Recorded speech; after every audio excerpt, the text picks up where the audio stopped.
বাংলাদেশ ক্রিকেটে আবারও ইতিহাস। পাকিস্তানের বিপক্ষে দুর্দান্ত জয়ের পর পুরো দেশ জুড়ে এখন শুধুই বাংলাদেশের জয়গান। আর সেই জয়ের অন্যতম নায়ক নাজমুল হোসেন শান্ত। ব্যাট হাতে অসাধারণ পারফরমেন্সের সঙ্গে দুর্দান্ত অধিনায়কত্ব, সব মিলিয়ে ম্যাচ সেরার পুরস্কার উঠেছে তার হাতেই।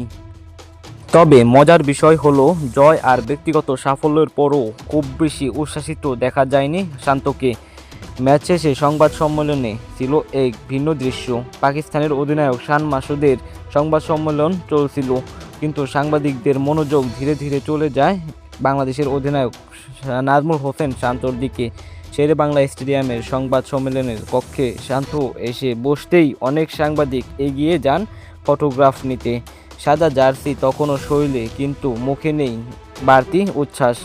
শান্ত ছিলেন একদম ঠান্ডা ও গভীর মনোযোগী, কারণ এই জয়ের মাঝেও যেন রয়ে গেছে কিছু অতৃপ্তি।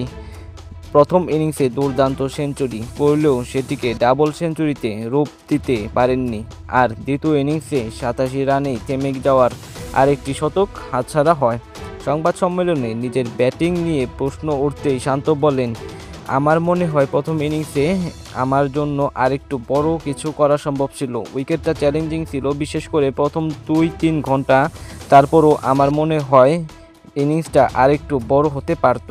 অর্থাৎ দলের জয়ের মাঝেও নিজের পারফরমেন্স নিয়ে সন্তুষ্ট নন বাংলাদেশের অধিনায়ক নাজমুল হোসেন শান্ত। আর এখানেই হয়তো একজন বড় ক্রিকেটারদের পরিচয় দিলেন তিনি। তবে নিজের কথা কম বললেও সতীর্থদের প্রশংসা করতে ভুল করেননি নাজমুল হোসেন শান্ত। বিশেষ করে নাহিদ রানা, তাসকিন আহমেদ, তাইজুল ইসলাম, মেহেদী হাসান মিরাজ, মুশফিকুর রহিম ও মমিনুল হকের অবদান তুলে ধরেন তিনি। এই জয়ের শুধু একটি ম্যাচ জয় নয়, এটি বাংলাদেশের নতুন আত্মবিশ্বাসের প্রতিচ্ছবি।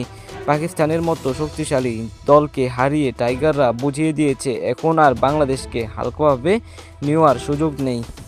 নাজমুল হোসেন শান্তর নেতৃত্বে বদলে যাচ্ছে বাংলাদেশ ক্রিকেট। ব্যাট হাতে যেমন দায়িত্বশীল, তেমন অধিনায়ক হিসাবেও দেখাচ্ছেন অসাধারণ পারফরমেন্স। আর তাই ভক্তদের প্রত্যাশা, এই শান্তর হাত ধরেই ভবিষ্যতে আরও বড় সাফল্য আসবে বাংলাদেশের ক্রিকেটে।